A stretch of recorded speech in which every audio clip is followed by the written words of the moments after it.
Hi everyone, welcome back to session 2 of our diabetes education series. So this week we're going to start talking about healthy eating. The American Diabetes Association doesn't recommend just any one particular meal plan. Rather, the idea is to choose a variety of healthy, less processed foods and to eat them in smaller serving sizes. If you remember from our first session, I did mention that in our American culture, our serving sizes are usually way bigger than they need to be, and even when we choose healthy foods, too much is too much. So let's take a look at the diabetes portion plate. This is a real easy way to get started making some small changes to improve your diabetes health, and really it's very good for anybody's better health if you have high blood pressure, high cholesterol, or you just want to be healthy in general. So notice how the plate is divided into 3 sections.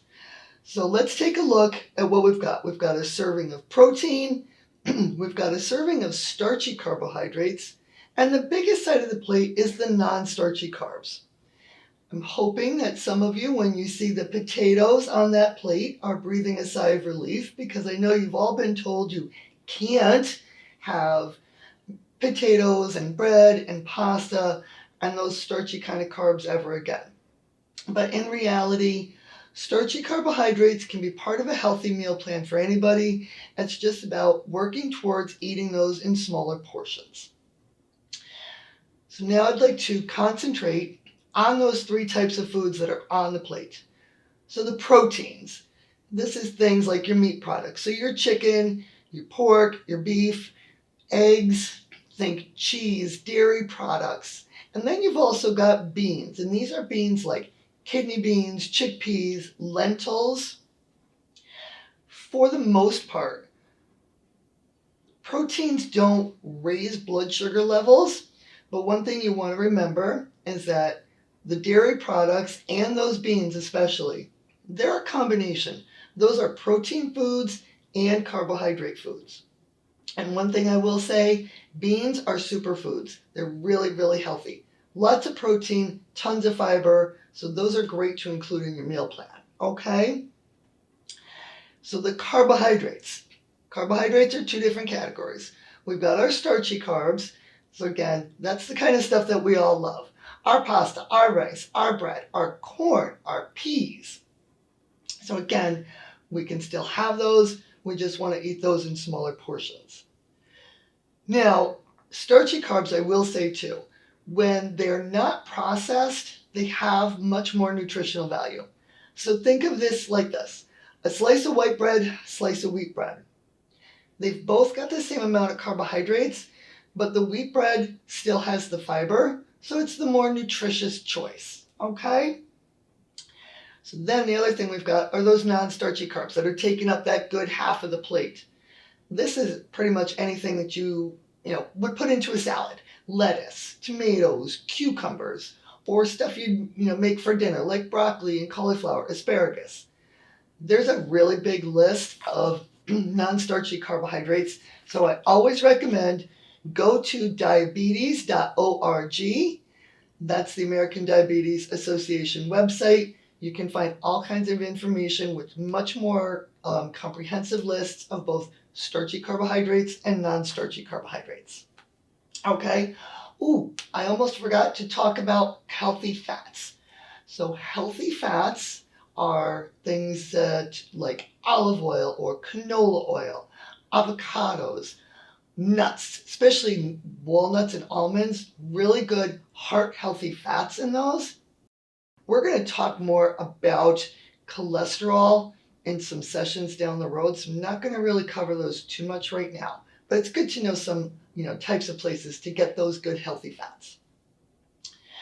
So let's, now that we had a chance to look at the proteins and the starchy carbs and the non-starchy carbs, let's put that into a pretend meal.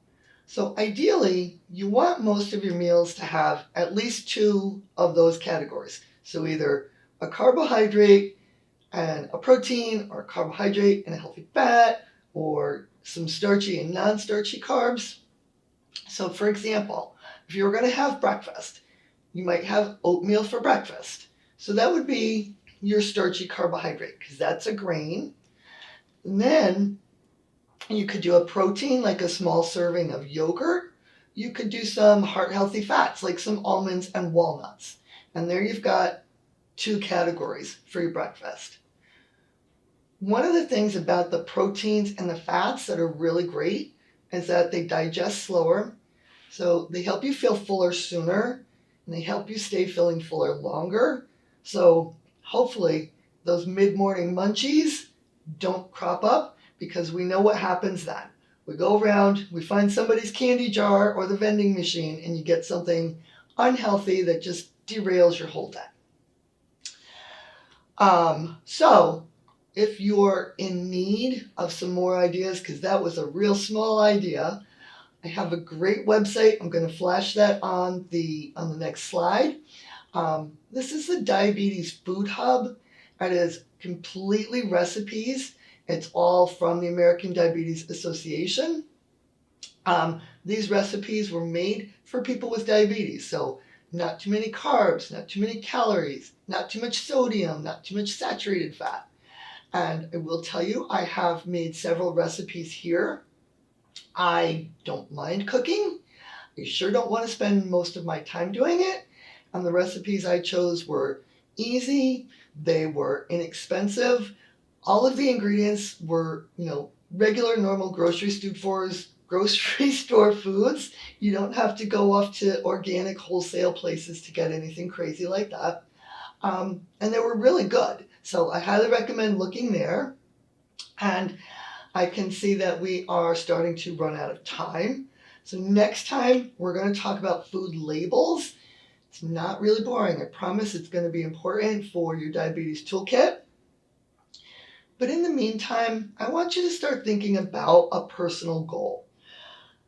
Have you been wanting to make a change somewhere? Or is this maybe the first time somebody asked you if you were thinking about a personal health goal? So it's a good time to start considering what you might want to change. You don't have to come up with an answer right away. This is your health journey, and we're going to talk more about that in the next session. I'll see you next time.